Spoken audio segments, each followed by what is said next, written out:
Allu Arjun ఫ్యాన్సా? Allu Arjun fans. ఎట్లుంది bro, craze ఎట్లుంది? అసలు ఆ హైప్కే వచ్చేటట్టున్నాము, వెయిట్ చేస్తున్నాం ఈగర్గా ఎప్పుడు రిలీజ్ అవుతుంది అని చెప్పేసి. 3 4 ఇయర్స్ తర్వాత ఇప్పుడు చాలా కనిపిస్తున్నారు బన్నీ అన్న స్క్రీన్ మీద. హైప్ అయితే చాలా ఉంది, ఎక్స్పెక్టేషన్స్ కూడా చాలా ఉన్నాయి. పక్కా బీట్ చేసేదన్న నమ్మకం కూడా అట్లనే ఉందన్న. అది జాతర ఎపిసోడ్ వాళ్ళు ఇచ్చిన హైప్ ఒక్కొక్క ఎపిసోడ్కి, ఆ సాంగ్స్ ఇప్పుడు రిలీజ్ అయిన 4 సాంగ్స్ కూడా చాలా బాగున్నాయి. ప్లస్ ఇంకో జాతర సాంగ్ ఒకటి డైరెక్ట్ థియేటర్లో ఇస్తున్నారంట, దాని గురించి వెయిటింగ్.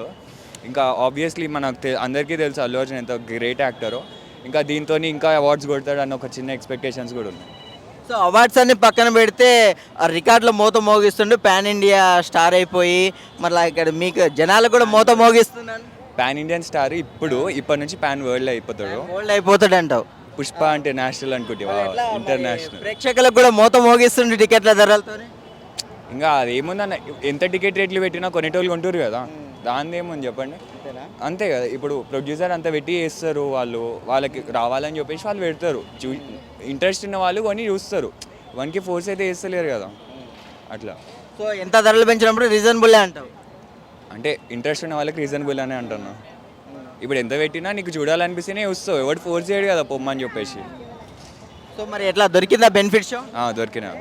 ఏ టైం బెనిఫిట్ షో దొరికింది? ఇవాళ ప్రీమియర్ 9:30కి దొరికింది. 1 వరకు కూడా షో వేస్తామని చెప్పేసి అంటున్నారు, వేసే అవకాశం ఉందా?